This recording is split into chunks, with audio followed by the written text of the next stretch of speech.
Hello, YouTube. So this will be a spoiler review for Alien Earth episodes 7. Oh, there's so much to mention. Doesn't know whether it's a horror movie or an action movie. It's not scary at all. The Alien movie is supposed to be a claustrophobic, horror, terrifying experience, and this show isn't that. I'm kind of just bored, honestly. I gave it some slack the first few episodes because it's like, oh, it's setting things up. Even though it says Alien Earth, it's not really Earth, right? It's an island, Alien Island. 4 different subplots kind of coming together, but really not interesting. Oh, I don't know. There's so much. But yeah, you go, Mitch.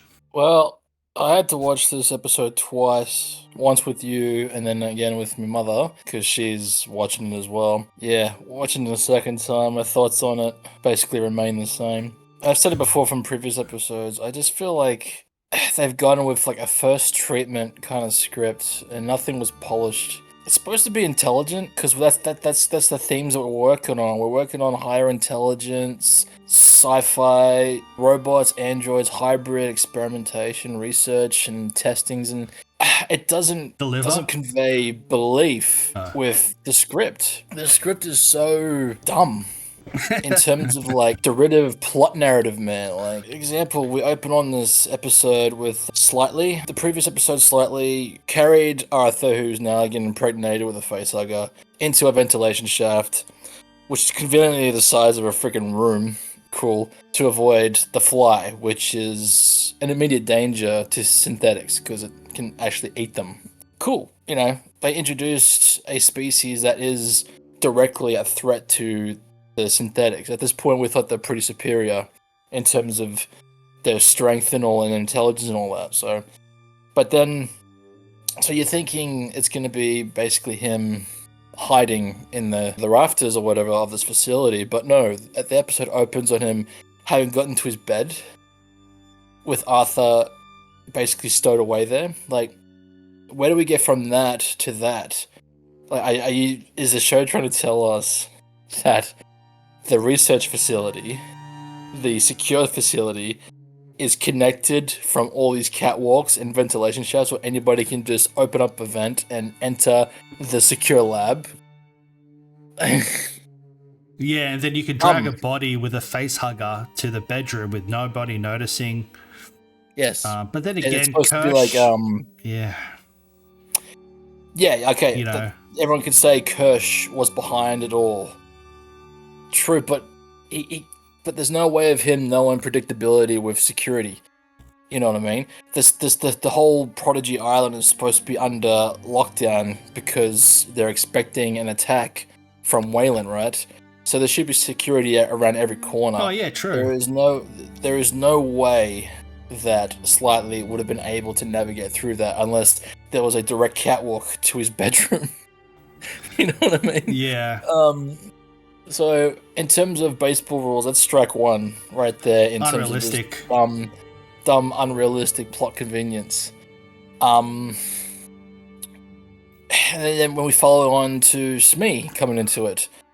Now, I love the performance of the actor that plays Smee.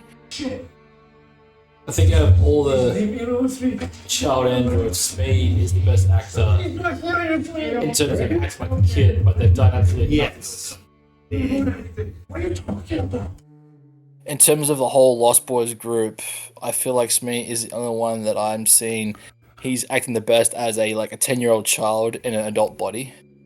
I think he's conveying that really well, but they have given him nothing to do for the whole show except to be there as just like this stationary pawn that gets moved around the board whenever the plot contrives him to be. And another shining example is this episode where he's just there to help Slightly carry Arthur to the beach. Yeah.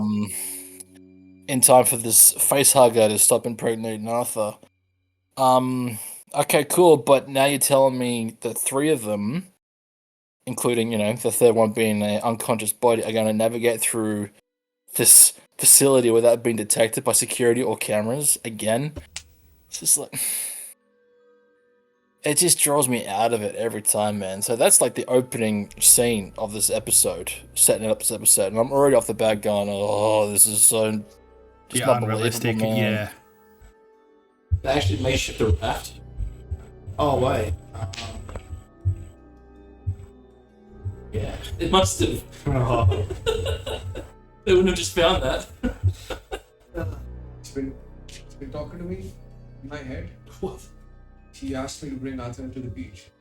So your family's dead now. And then, what else happened? Yes, Wendy, in short term, goes off the deep end and lets out the xenomorph by touching a screen control panel. She can control electronical stuff as well as communicate to the alien. She's like basically a superhero at this point. And lets it out, and then it wreaks havoc on innocent people. You know, like I get that Wendy's making this transition through the show of showing disdain and distrust with the human population, but to literally go to the point where she lets out a xenomorph and it kills everybody. she's responsible for homicide. Like, that to me was just a huge giant leap, and the fact that she's not even like acknowledging that, I don't believe that whatsoever, because she still has empathy for these human people.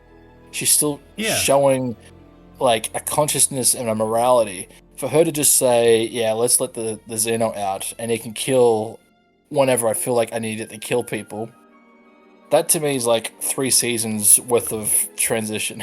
Yeah, rolled all into in like, one. Yeah, it's just so, yeah. Because of her, many soldiers died that were just doing their job. Well, not just soldiers, like research facility people that were in the labs. Like, these are probably people that she would be affiliated with in some ways. You know what I mean? They're just the research technicians. They're not responsible for keeping them held, how she feels, hostage or imprisoned. So that to me, it just contrives her character. I get she was probably going to eventually go that way, but not within like half an episode. It just, it was a huge leap, and it's just taken me again out of the narrative, because I feel like despite the content we're given, her character arc was not meant to happen so damn quickly. But I feel like the writers said, well, we need something to happen by episode 7, so let's just have that be the thing that happens.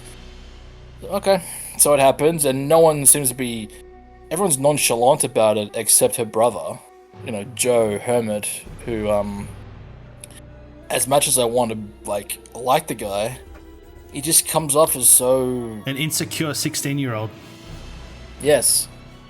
Yes, I don't see any, you know, bigger brother taking care of his younger sister kind of energy. Because whenever he's holding a gun or anything and trying to show some kind of military attributes, it just looks like a kid holding a stick.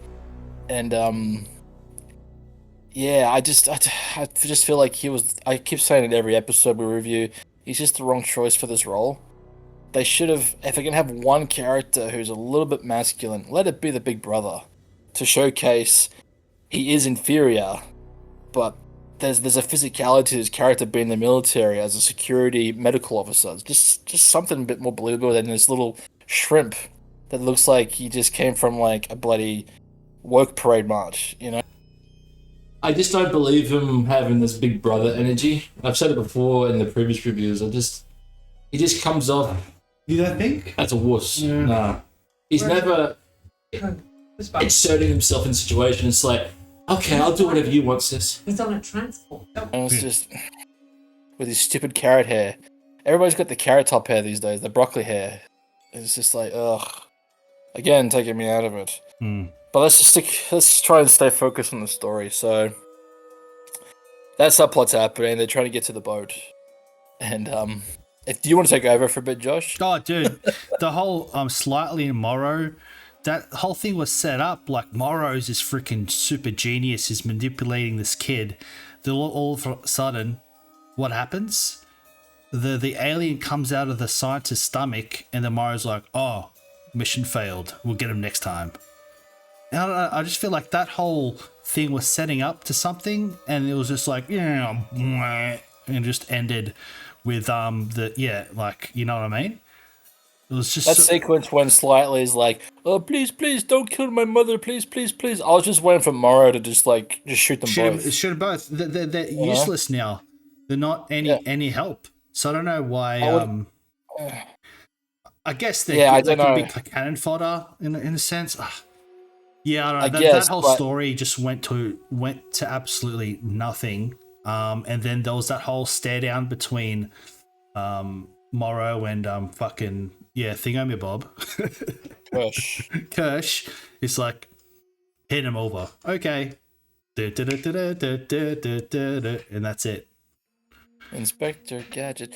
I seriously thought what was going to happen was Kirsch has caught the specimen that Mora wanted, and he was going to do a trade-off. You know? Because Kirsch's got his own agenda, right? It's been quite obvious for a couple episodes now. It would have been a lot more poignant if he's like, here's the specimen you want, give me the boys back, there's no more need for a conflict, we'll discuss this for another time. You know, end scene. That to me would have been a more plausible scenario than have this I got the specimen, finders keepers, give me the boys, we'll kidnap you. I mean, saying all that, we haven't seen the end of the season, so I still believe Kirsch has got his own agenda. And I would not be surprised if it involves something with Morrow that Morrow's not even yet aware of. You know what I mean? Yeah. Because I know Kirsch, he's only in allegiance to himself. Temporarily, he is serving Prodigy, but he's clearly doing stuff on the side behind their backs, and that at some point he will eventually turn on them. It could be the final episode. He could be the one responsible for killing Boy Cavalier and a bunch of other Prodigies, as well as Utani members. That's kind of where I'm sliding on. There's going to be the big plot twist, even though it's not really a plot twist, because we can kind of see the steps coming. Whatever that's going to entail, I don't know. I mean, it doesn't change things. Like the whole season has been kind of dry and just forgettable. Yes. Everything's If they're forgettable. going to put all their eggs reliably on the final episode, the show hasn't done itself just, because a lot of the themes and narratives have just kind of been jumbly and bumbly. Nothing's really been coherent or clear. Yeah, some or things. that was intelligent. I really like how they intertwove this and that. None of that. It's just bland. The only thing that is intelligent and is in the show is my current favorite character, which is the eye, the octopus eye. Well, the sheep. Everything about that thing, the sheep. Yeah, we'll call it the sheep for now. Everything about it is very cool and ominous and creepy. Ooh. 3, 4, 5.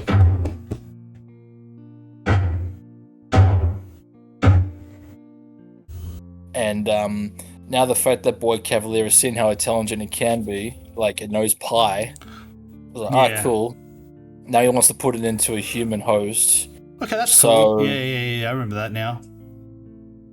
So my theory will be he's going to try and implement this eye into Joe. Because he doesn't care for Joe. Joe's expendable. If Joe ends up dying by the end of the season, I'm not going to be amiss about it at all. I don't think that's where it's going to go. I wouldn't be surprised if the tables get turned on the boy genius, even though he's doing things that are not really that intelligent. I'm just speaking theories here, not really reviewing the episode, am I? Oh, just whatever. Yeah.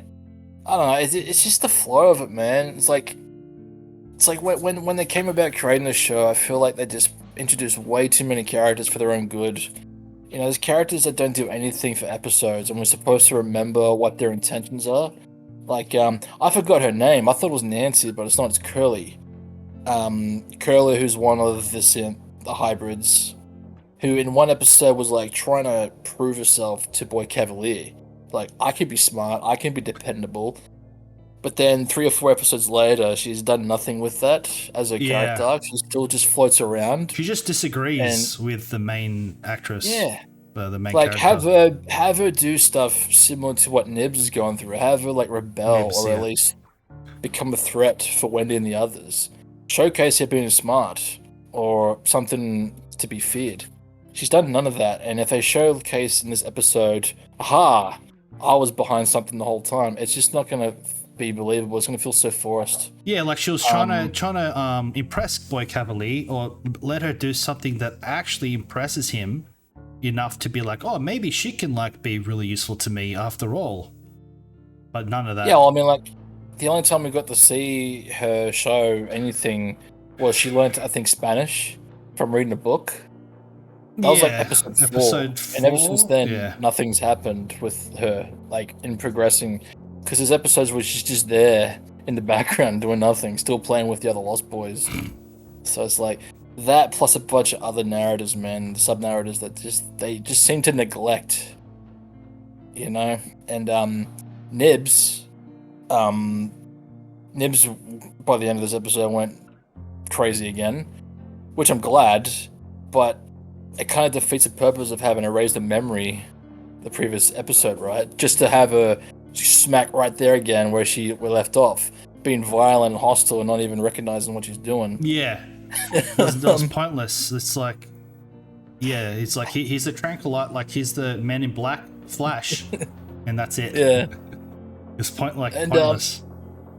Well, it's like, oh, we don't want to go down that road. Maybe they wrote it. They're like, we don't want to go down that road. Let's just like erase her memory so we don't have to like write the script that that we wanted to or something. I don't know. It didn't make a difference because she's still hostile. She still immediately turned to violence the second someone like harassed her. So what was the point of having the whole thing of erasing a memory if she's still going to be violent regardless of the trauma she experienced?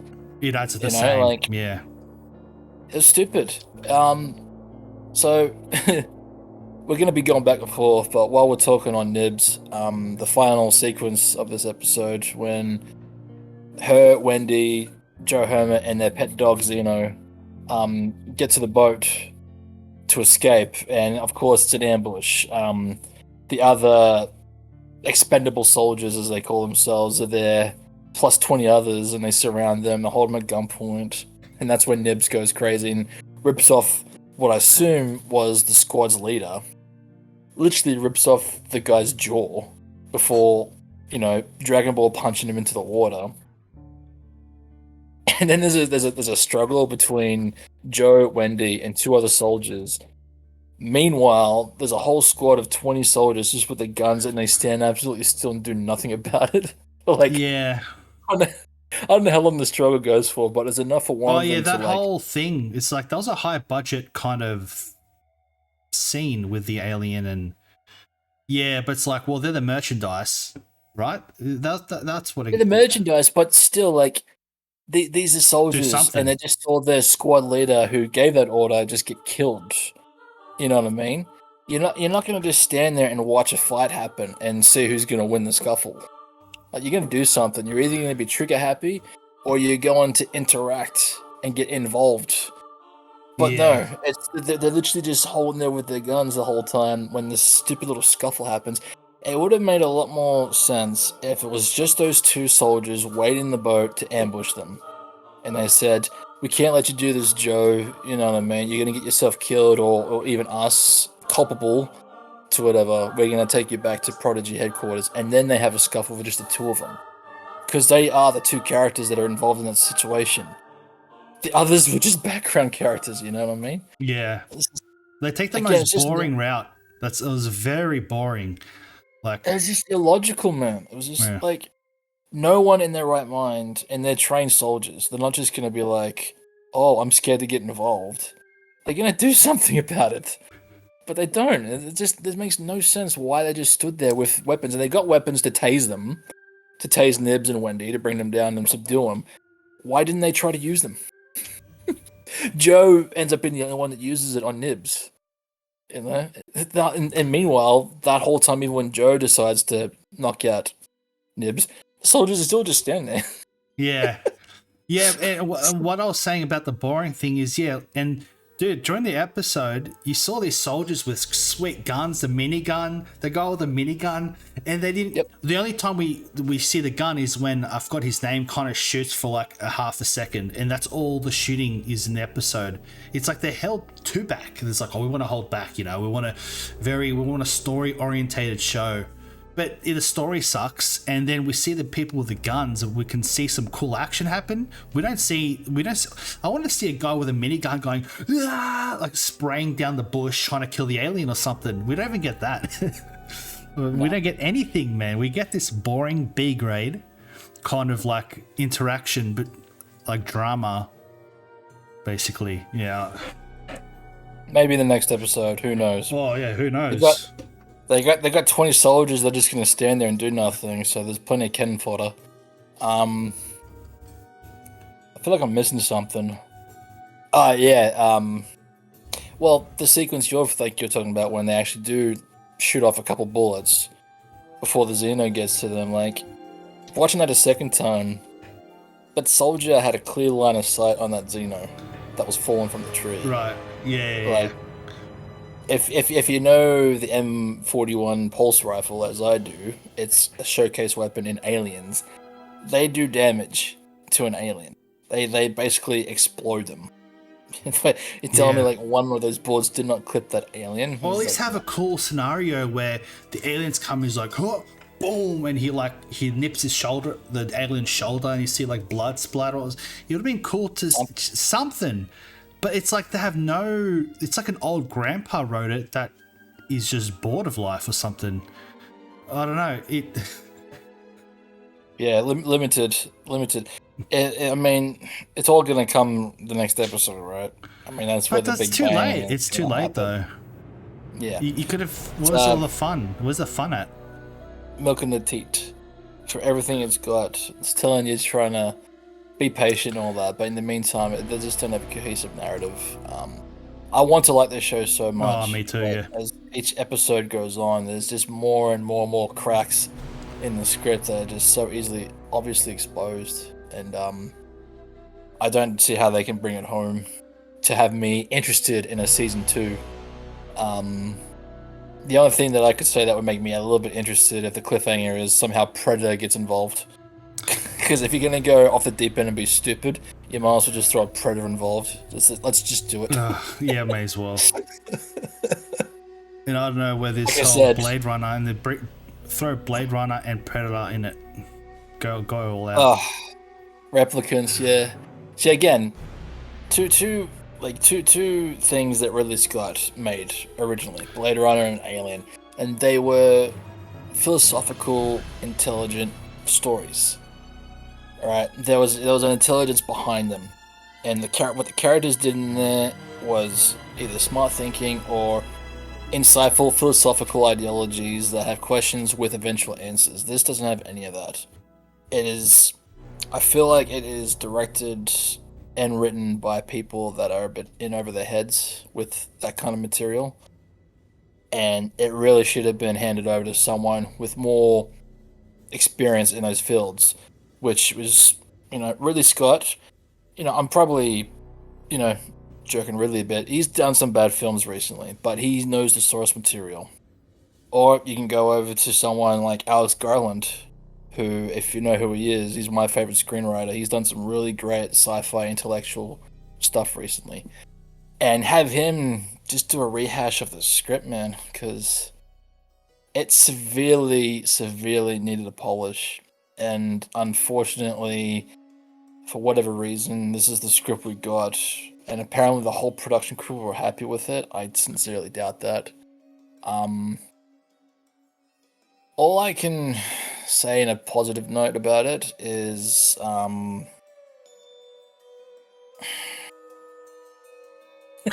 struggling. I mean, we usually say the theme. It's got a good theme, but it's kind of losing. It's kind of losing it. I mean, it's lost its aesthetic. Yeah. We get to see an alien in broad daylight in a jungle setting. It's not ever really been happened before. Cool, but it's starting to feel more like a Vietnam war drama now than it does with its pseudo sci-fi retro tech. Look, I'm happy with that. The alien has to be seen in a different light eventually, but they just need to know how to operate that manual properly. And I think they're trying to read text for English, but they're reading in Spanish, and there's a huge communication problem with directions, vision to what we actually get. Yeah. It's not doing Either that anything or with it. Like, it's got the whole alien universe. It's not really doing much with it. It's very held back. They don't want to take any risks, or very held back. You know what I mean? extremely, Yeah. extremely. I mean, like you said from the get go, it's just like Alien 3. The advertisement for Alien 3 was the creature lands on Earth and wreaks havoc. The title of this is called Alien Earth, but this whole show has either been a flashback in a spacecraft or stuck on an island with these creatures in captivity. So, if they don't leave it on a cliffhanger where this thing finally gets off the island and wreaks havoc on a Yeah. city, or is that's where they're going to go with for the second season, I'm not going to be happy at all with wherever this show takes Yeah. it. And like 90% of the shots are either in that either in that kind of outside area where they like to fish and play games, the enclosures, the alien enclosures, or there's like three or four different areas, and that psychologist woman. There's like 3 or 4 areas that 90% of the show is based on. It's just like, oh, and we want to see Alien Earth. We want to see aliens wreaking havoc on Earth, and we get these, and it's like nowhere near that it's at all. Yeah, it's yeah. I'm just not impressed. I really am not impressed. And as each episode goes along, I'm just less and less impressed. Simple as that. Yeah. Well, That's really all. That's about as much as I can say about That's it. our venting session for this episode. Let's vent next episode with the season finale, ladies and gentlemen. In the comments, let us know what you guys thought of this episode. If you liked it, then That's why. then we'll debate you on the comments, I guess. I don't know.